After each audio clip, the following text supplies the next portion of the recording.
Welcome everybody to our webinar today on building a wireless LAN security lab. My name is Tom Carpenter and I'm the CTO here at CWNP.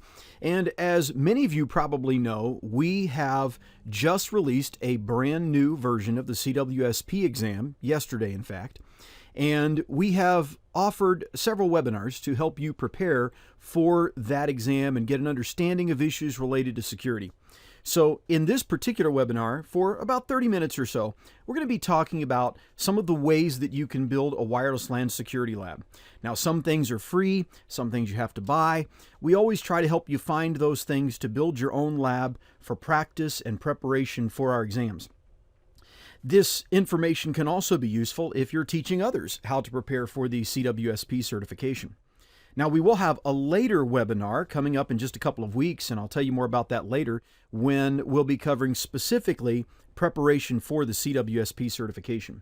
Now, before I go any further, I always like to point out a couple of things right at the start. Number one, in the chat box on the left, you will notice that there's a link where you can download the slides. So we're providing the slides for you that will be shown today. That way you can have those as a reference. Additionally, if you have questions during the presentation, please feel free to chat those in the chat area to the left, and we'll be glad to address those. If it's a technical question, I'll address it during the presentation.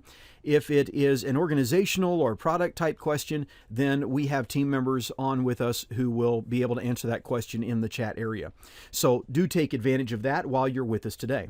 Also, this presentation is being recorded and will be made available within a few days on our CWNP TV YouTube channel. So you'll want to check that out as an archive or let your friends know about it when it is available there as well. Now, with that said, we're going to jump right in and begin talking about how to build a wireless LAN security lab.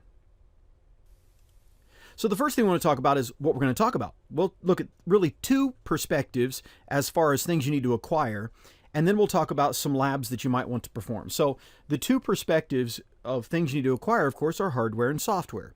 So we'll talk about that and what kind of things you're going to need in your lab. And then we'll give you some recommendations toward the end of some specific labs that you might want to go through. Now, let me explain very briefly before we get into these topics, the reason for doing lab work. The reason for doing lab work in preparing for certification is it is just the best way to retain several different types of knowledge. One is the way things work, and by that I mean processes, not necessarily the way specific vendors' technology works, but in general, the way a technology works. For example, if you want to make sure that you understand the three components involved in an 802.1x EAP authentication solution on wireless LANs, then a good way to do it is implement all three components, right? So you implement a client or supplicant, you implement an authenticator or access point, you implement an authentication server or a radius server. So by actually going through the process, believe me, you remember it. You don't forget after you've spent 3 or 4 hours setting up an entire lab to get radius running, to get your access point configured to access radius, to get your client configured in order to use certificates or whatever EAP type you're using. So the point is, when you go through all of that process, you just remember it a lot better than when you're just trying to memorize it. So lab work is beneficial from that perspective. Additionally, lab work is beneficial from the perspective of just having experience with the configuration. So you can say you have the experience, certainly in job applications and things like that, but you just genuinely have that experience. Now, there are two ways then that you can get lab work. One is you can build your own lab, and the other is you can go to live training with an instructor. I actually recommend both. If you can go to live training with an instructor, that is ideal. They're there to answer your questions. But then for many people, they don't take that exam at the end of the week, or they may have done some preparation before they went to a week of training. And that means lab work still in your home office area. So I really do encourage you to have a lab of some sort for some of your own practice during your learning process, whether that's preparing to go to live instructor-led training, or if you're just fully doing your preparation on your own to get ready for our exams or any other exams for that matter. Now, before we get into the content of the hardware that you'll need, we are certainly wanting to make sure you're aware of the upcoming conference that will be held in San Francisco this year, the CWNP Wireless Conference. We're calling it Wi-Fi Trek 2015, and so we will be spending 3 days together and learning about all kinds of very important things related to Wi-Fi. This is a conference by experts for experts. So there are experts speaking on topics ranging from security to design to troubleshooting to help you understand what's going on. And there'll be some surprise announcements along the way over the next few months as to some of the speakers that will be there and some of the exciting things that you'll be learning when you attend this conference. Make sure you take advantage of the code CWNP 2015 when you register at the website at CWNP.com, because that'll give you 20% off the conference. So we look forward to seeing you there. Okay, so let's talk about hardware. The hardware you're going to need in order to be able to have a lab. First of all, you're going to need an access point, preferably 2 access points. Now, I always like to be a little more specific, and based on the fact that I have the opportunity to work with a lot of different access points from a lot of different vendors, and I know the price points on them and things like that, it is helpful to our customers to know, okay, I'm really not looking to buy 500 APs for my business right now, but I do want to build a lab. And so what can I buy on my budget, because I'm not the business, in order to have that lab? Well, you can see there in the slide here the pictures of the Cisco WAP 371 or WAP 371 access point. I've talked about this access point in some detail in our 802.11ac spectrum analysis webinar that we did, where I actually demonstrate using it to do spectrum analysis. So if you haven't seen that webinar, it is at the YouTube channel, CWNP TV, and you can view it there. And the reason I recommend this then is it is a little less expensive than some APs from the major vendors, because it's targeted really for small to medium business. And you're looking at under $400 US.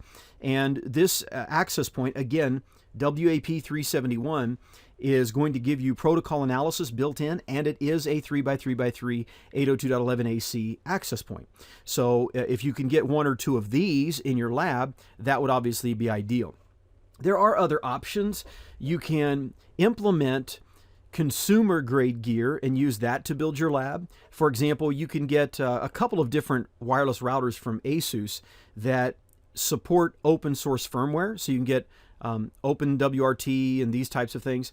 And basically, when you put that on there, it gives you some of the enterprise kind of features that you might want with that custom firmware. So, and by the way, they support the custom firmware. It's not that you're hacking the device or something. They're sold and they support the custom firmware. So you can get a couple from ASUS. There are a few other vendors that are doing it as well. Those might be good if you're on a really tight budget and you only have maybe 150 or so to spend on each access point. You can get by with just 1 access point. The benefit of having 2 access points is that you can then do a roam, and you can capture the packets when a roam occurs using a couple of laptops, and then get a feel for what that actually looks like, what kind of communications happen on the wired side versus the wireless side. Again, these are things that are taught in our CWSP official study guide. They're taught in the e-learning, they're taught in our live classes, but when you actually experience them for yourself in a lab demonstration type scenario, when you're doing it and you're seeing it happen, you certainly retain it a whole lot better. So those would be some good examples of some APs that you could get your hands on. And again, what you're dealing with there is obviously you need that infrastructure device to set up enterprise class features, even if you do use a consumer device. Now, another thing you're going to need is Wi-Fi adapters. And there are several different Wi-Fi adapters that are out there, of course. You want to make sure you get an adapter that works with your protocol analysis software that you want to use. So, for example, if you want to use ComView for Wi-Fi, you need an adapter that works with that. If you want to use OmniPeak from Wild Packets, you need an adapter for that. If you're using Air Magnet Wi-Fi Analyzer, one for that. If you're using Kali Linux and just using Wireshark, then you need an adapter for that. But the point is, do some research first and find out the adapters that work. And you can always ask on our forums at CWNP what other people have used, and I'm sure many will give you recommendations there, and I can chime in on those and give you some recommendations as well. So I won't go into a lot of details about specific adapters because there's just so many of them out there right now. But take advantage of our forums at CWNP.com and ask about good adapters to get for your lab, and you'll be able to find them. And the reason I suggest that you ask the community like that is you might make the mistake and buy an adapter that costs $70 or $80 when someone knows that that identical adapter has been rebranded and is sold by someone else for $39. So it's always good to ask around and find out what hardware you might want to get. So you need 802.11 adapters is what I'm talking about there. Now, if you're one of those fortunate ones that has a MacBook Pro with a 3x3x3 802.11 AC Broadcom chipset in it already, then you're good to go, aren't you? You've got your built-in ability to capture packets right on that particular laptop computer, but not everybody has spent a couple $1,000s on a MacBook Pro. So the other thing you're going to need is a spectrum analyzer. And you really have a couple of choices for spectrum analyzers, and we'll talk a little bit more about that when we get into some software later on. And then you will need, of course, a computer capable of running virtual machine software. And I'll explain a little later when we talk about software why I would suggest having a computer capable of running VM software. But really, as long as you've got 8 gigabytes of RAM or more, you'll probably be okay. So the big thing is make sure you have enough memory to run your virtual machines. That's going to be the really key factor here when it comes to that. Now let's talk then about the software that you're going to need. There are actually several different classes of software that you'll need, and they're just good for you to have on hand to work through your various labs. So you want policies, and we'll take a look at where we can get some of those, protocol analyzers, spectrum analyzers, a Windows and Mac supplicant. Kali Linux is good to have for several reasons that I'll explain. Free Radius or a similar Radius server, and captive portal software. And I'll give you really an all-in-one solution that not a lot of people know about that's out there for Radius as well as captive portal software and gateways and these types of things. So let's go through some of these and talk about them. First of all, policy templates. I would encourage you to use sans.org as you're studying security policy. So when you look at security policy, yeah, you can read books on creating your own policies, and you can attend lectures and go to training classes on it. But one of the best ways to learn is to look at example policies. And those policies are available to you at sans.org. And let me just share with you what that looks like out there at their website.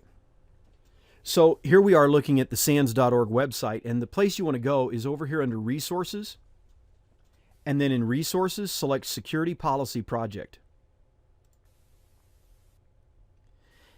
This is where you can see the different security policies that they make available to you, and specifically in the network security section, you will see you have here Wireless Communication Standard and Wireless Communication Policy. Now, I'm not going to take the time to download these right now. They're Word documents. They also have PDF versions. I would suggest go ahead and grab them, download them, take a look at what they offer you. And then from there, you can learn more about what's in a policy, what's not in a policy, which is some very important information when it comes to understanding security policies. So I'd really encourage you to look in that direction. Now, the next thing we want to talk about would be our protocol analysis software, which is going to be very important for you to have on hand. And there are several different protocol analysis software packages available to you. And there are 3 specifically that are very popular that I want to point out related to Wi-Fi. First, here we have at tamos.com the ComView for Wi-Fi software. This is really heavily focused on packet analysis. They definitely have reports and charts and wonderful graphs and things like that in it. But the main focus of this tool is packet analysis and really letting you get into the details of the packets, while they do give you some of that reporting as well. A nice feature of ComView for Wi-Fi is that it does integrate with MetaGeek's WiSpy DBX adapter. So if you have that, you can do protocol analysis and spectrum analysis right inside of the same application. So that's a very useful feature that this offers as well. Another popular, designed for Wi-Fi protocol analyzer is AirMagnet's Wi-Fi Analyzer Pro. And this is the software that allows you to do a lot of reporting and charting, and it's really dashboard driven in a large way. So whereas ComView for Wi-Fi has dashboards, Wi-Fi Analyzer Pro is very dashboard driven. Although the packets are available, you can look right at the packets in here as well. But what this does for you with the dashboard focus is quite a lot of the things you might be troubleshooting or analyzing are simply right there visually in front of you immediately. So that's very useful. And then the way I generally describe it with WildPacket's OmniPeak is OmniPeak is kind of in the middle of the two. It's not as dashboard driven. It's not as packet focused, but it's kind of in the middle. And I would say this is the important thing to keep in mind. All three of these are going to fully expose the packets to you. So if you want to look at packets or even lower wireless LAN frames, and that's really what you're after, then all three of these are going to let you see those in great detail.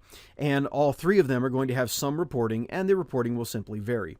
You can also get trial versions of all of them, and they'll last for some period of time, and you can use those in a lab scenario. You can use them to find out which one you might want to purchase, that kind of thing. So these are different protocol analyzers that are Wi-Fi specific. Now, of course, we have the very famous protocol analyzer that is not Wi-Fi specific, but can capture Wi-Fi, and that's Wireshark. Now, you will notice over here on the right, it's saying 802.11 packet capture, and the thing it's really focusing on here is air PCAP for capturing your packets. But note that with Wireshark, you can capture packets rather easily on Linux. So if you use Linux, put Wireshark on it and have an adapter that supports the capture, then it's pretty easy to do 802.11 captures on Linux. And we have a webinar on that. We have a webinar on protocol analysis using Kali Linux. And so you can watch that and see a little bit about how to set that up. Now, in addition to needing a good protocol analyzer, which lets you look at the frames, you want to be able to look at the spectrum when you're studying security.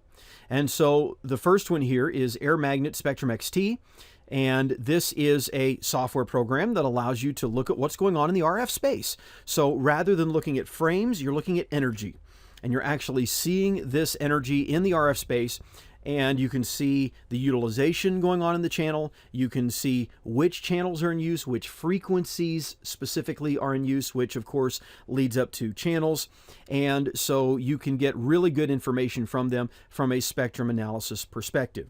Now, my goal here today is not to teach you how to use a spectrum analyzer, so we're not going to go through all of these different views here in Spectrum XT, but you can see a screenshot right here on their webpage that tells you a little bit about what you can do in this spectrum analyzer.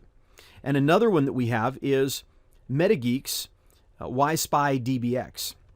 So with MetaGeek, Wi-Spy, and their Channelizer software, you have similar types of views where you can see the different RF energy, the signals, the frequencies in use, the channels, and it also has pattern matching and things like that, just like Spectrum XT. There's a big price difference between the two, so you'll want to shop around, see which one has the right features for the right price for your needs. So these are very useful to know about. Now, I also mentioned that you're going to want a supplicant. Now, obviously, there's a Windows supplicant built in, and then you have your Mac supplicant that's built in. But there's also a supplicant I always like to point out to people that a lot of people are not aware of, simply because you can get the source code for it. And you might wonder why that matters. Well, even if you're not a programmer, skimming through source code can be a great way to get some comprehension about how things work. And particularly right here, Host APD and WPA Supplicant both give you the source code that implements either a authentication server / EAP server and or a supplicant between the two that allows you to really see how this 802.1x EAP authentication takes place in the actual source code or the programming code itself. So it can be very, very interesting to take a look at this source code, whether you would use these supplicants or not. So I always encourage people, if they're really just beginning to study how it works, and you even have a vague familiarity with programming code, because most of this is written in C, you can go in and take a look at it and get an idea for how this stuff looks and works, and that can be very useful. Now, another thing that I mentioned that you might want to have in your lab is Kali Linux. And the reason I suggest having Kali Linux in your lab is, well, really twofold. One, it is a penetration testing distribution of Linux, and so it already has a lot of the Wi-Fi testing and analysis tools built in. So, for example, AirmonNG is already in it, and Wireshark, by the way, is already in it. But there's a second reason, and that is, well, it's Linux. It's basically based on Debian Linux, and so you can add other things to it. So you could add a Radius server to it if you wanted to, or you could add a captive portal to it if you wanted to, and that kind of thing. So not only does it give you your penetration testing tools, but for your lab, you could also use it to establish other servers that you might want to implement as well. Now, you will notice here at their site, when you go to downloads, that you've got a couple of options for downloading. One is you can download the ISO images, but you can also get a VMware image that you'll see the link right here over to Offensive Security's VMware images. So if you use VMware Player or VMware Workstation or VMware Fusion on the Mac, then you can use this VMware download in order to be able to get that up and running without having to always have a live ISO boot. See, the thing with a live ISO is it's not going to save any changes you make, right? But if you have a VMware virtual machine, then of course it's going to save the changes. In our new official CWSP study guide that's about to be released, there is also in there an appendix that tells you how to set up Kali Linux in a VirtualBox virtual machine. Now, another thing that I mentioned is FreeRadius or something like it. So here we happen to be at the website where you can get the CWN compiled version of FreeRadius. Now, if you don't know what CWN is, it's basically a set of binaries that run on Windows and allow you to run Linux apps on Windows, okay? So basically, FreeRadius has been ported over to Windows through CWN. So if you want to use the Windows version, then this is where you'd get it. You can also get FreeRadius for Linux through many different distributions, depending on the distribution you have, your app installer, or you can download and compile the code yourself on your Linux distribution. So the point is, FreeRadius is just what it sounds like. It's a free Radius server that is available to you. Now, another thing that's worth looking at is one that I've found very useful in the lab, and it's Zero Shell. Zero Shell is, as it says here, a Linux distribution for servers and embedded devices. It's available in a live CD, but you can also install it. So what is this? Well, notice it says there real big firewall router. Well, ideally the way you would use this is you would have a virtual machine or physical machine running this that has 2 Ethernet ports. And those 2 Ethernet ports are used then to form a router or gateway. And so you can do load balancing. You can do Radius. Built into it is a Radius server. Captive Portal is built in. There's an HTTP proxy server built in. You can even run it in wireless access point mode if you have a supported Wi-Fi card attached, and you're very limited in the Wi-Fi cards that are supported. It does have the ability to implement a VPN, and it has built-in generation of X.509 certificates. So everything right there in the box. Let me just show you what this looks like. So here I actually have it running and I'm connected to it. Now I'm running it in a virtual machine, and this is just the default live distro CD. So I haven't changed anything, and you'll just see what it looks like from the start. And again, we're not going to totally configure it, but this will give you an idea of what Zero Shell can do. And it is a free download for this distribution. So I'll go ahead and log in, and here's the interface. Don't be alarmed by all of this last connection, date, information, and so forth. The issue is simple here, that I do not have a subscription set up, and it's a live distro. So this is actually 3.3.2, which was released earlier this year. Okay, so it's a very new deployment of the distro. And so you can see what this does for me is it gives me a nice little web-based GUI interface, and once I get a subscription set up, I can even download Nmap, the security scanner, and then I can run Nmap through this web-based interface using this tool. So that's very interesting.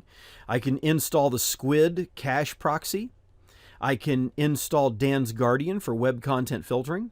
So I've got all of this that's available to me. So at any rate, the point is that this is a very powerful tool that allows me to work with my router, but because of what it is, I can set it up as a Radius server, I can set it up as an LDAP server, and I can set it up as a captive portal. So all of that is built right in. Again, I'm not going to go through the steps to set this up today. Maybe at some later point we'll do a webinar and talk about how to do that. But for today's purposes, it's just to let you see that it's available. The point is that this one tool can be your Radius and LDAP server and a captive portal. So you can kind of set up a whole lab environment where you've got guest network versus enterprise network, if you will, and build it all using this as your back-end solution to provide those features to you.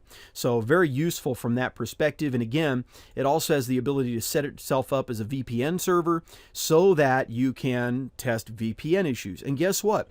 All of these issues are covered in CWSP, LDAP, Radius, accounting, captive portals, users and groups, VPNs, Every bit of this is part of CWSP preparation, and so this one tool right here can really give you an awful lot of the assets that you might need as you're going through that process. And you can see here in the slides, if you have not downloaded them yet, make sure that you do that, that I did provide the links to these for you, and I referenced some other things too. So for example, on Windows, there's a commercial package called First Spot, which you can get a trial version of, and it is also a captive portal. And here I show you how to get the free radius on Kali Linux using apt-get. And I have a suggestion here about building a VM for your radius server. Well, whether you use Zero Shell or free radius or anything else, the reason I suggest setting up a VM for your radius server instead of using a physical machine is that really a radius server in a lab doesn't take up a lot of resources.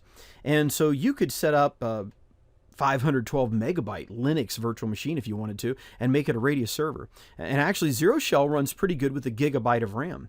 And if you think about it, think back, okay, what other devices might be a radius server, might be a router, might provide a captive portal? Well, a router, right? Well, if you look at router specs for the hardware they have, the CPUs are usually pretty slow. They usually have a gig or less of memory. And so if you set up a virtual machine that meets those specs, you're going to get decent performance in your lab for sure. So that's something that you can set up. Any of those of you that might be experiencing some choppy audio, I do apologize for that. That kind of thing can happen with these internet web conferences from time to time. So what I would suggest is if you're having problems, you want to go back and listen to it again, we are recording it locally, so it'll be good quality on YouTube, and I would simply go and watch that again later on if you want to hear all of the audio. Now let's wrap up our discussion today by giving you a few recommendations of some labs. And if you have questions while I'm talking through this, would be a good time to type some of those in the chat on the left-hand side. So what are some labs? Well, let's talk about them in the order that we talked about the things you would need in your lab. First of all, I would encourage you to go through the process of customizing SANS.org policies. So look at them and think through what would you change in those policies. For example, maybe they are older, and for things like passwords or pre-shared keys, they're saying 8 characters is always enough. Well, 8 characters may very well not always be enough for what you want to do. 8 characters with enough variety in each character can provide high levels of entropy, but generally speaking, we recommend 15 or even 20 characters long for your pre-shared key so that you're not as susceptible to offline dictionary attacks. So the point is you can go through those policies, look at what's there, see what kind of things you might change. Go through the process of capturing 802.11 frames and look at different frames. Pull up a beacon frame. Look at what it looks like. Don't just glance at it. Read and make sure you understand all the different parts of the beacon frame.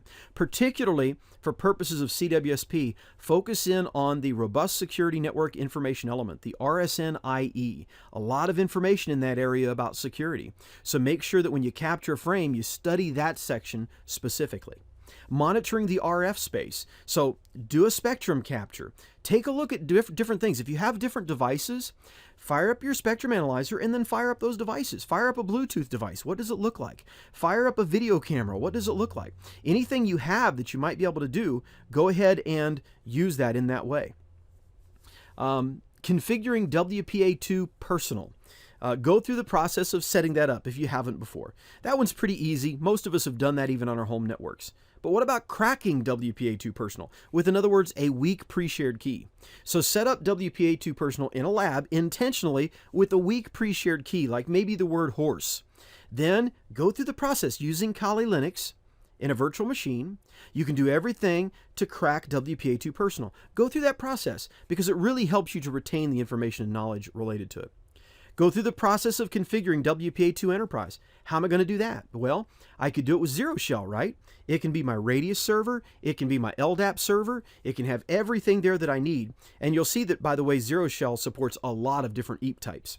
So it supports EAP types that are not even commonly used on wireless networks. So certainly it's going to support the ones that are used.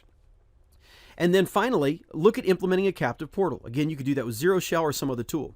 So go through the process, set it up, understand how it works. As you're setting it up, read the documentation. How does the DNS query get captured and sent to the captive portal instead of going to the web? And if they put in a direct IP address instead of a DNS host name. How is that captured, if at all? So study that information about the captive portal. How does it capture these requests, redirect them to the captive portal? How does it then allow them to be directed out to the internet after they've authenticated with the captive portal? What kinds of authentication does it support? These are all important things to evaluate. Okay, so make sure that you go through some of these exercises. This will drive the point home and ensure that you have full understanding of these concepts as you're preparing for the CWSP exam. Now, one of the things I want to point out before we wrap up today, first of all, there is another webinar coming up in a couple of weeks, and this is specifically on preparing for the CWSP 205 exam. So we'll be talking about what's new in the exam, but it's not just about what's new, because not everybody that's taking it is someone who has taken it before. And so we're not necessarily going to just be focusing on what's new, although we will cover that. We'll do that, and then we'll talk in general about the different knowledge domains, the things that are covered in them, and how to best prepare for that. It could be going to a live training class. It could be e-learning. It could be a study guide. The point is, we'll give you pointers about what might work for you and how to best prepare for that exam. The link here in short form where you can register for that webinar is right here. And that is at bit.ly/1 capital I capital Q lowercase ps capital N capital I. And what are the normal progressions for obtaining the CWX certifications? Well, that's a great question. The answer is there is no normal. In other words, people do different things depending on what their background is, their experience, and what their goal is. So for example, obviously you start with CWNA because you can't really be wireless security certified or wireless analysis certified until you've done CWNA. So most people obviously are going to start there, but then after that, where do you go next? Well, the answer usually comes from a couple of things. One might be, what are you doing now that could benefit, and what are your goals? So what are you doing now? In other words, if you're working in security right now, then CWSP would definitely be the next thing to go to, probably. If you're dealing a lot with doing site surveys and implementing wireless LANs, then probably CWDP.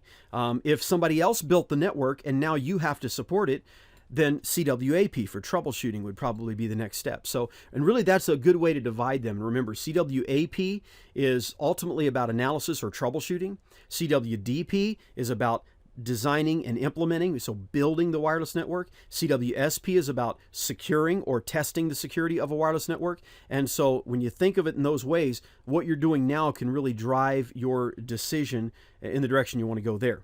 And then, of course, there are people who say, well, this is the easiest way to do it. And then they'll give you a certain route. I've had people say, do CWAP right after CWNA, because when you master that, CWDP and CWSP are easier. I agree with that. They would be easier, but you're biting a really big chunk off there with CWAP. So I tend to recommend to people to do CWNA, then either DP or SP, and then AP. And the reason I say that is because once you've gone through NA, DP, and SP, AP actually becomes easier. It's not as big of a bite now. So there are different ways that you can think about how you're going to go through that process. The best thing to do, I would suggest, is look through those objectives.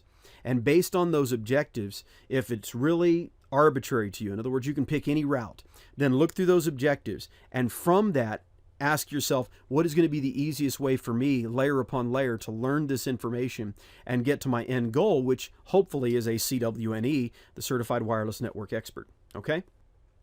Okay, I'll hang around for another minute or so to see if there are any other questions, but even if there are not, just want to say to everybody that attended, thank you for being with us today, and hopefully I'll see you again in a couple of weeks when we talk about preparing for the CWSP 205 exam. And again, remember, this will be archived on CWNP TV at YouTube. And I'll hang out for another 60 seconds or so to see if there are any further questions.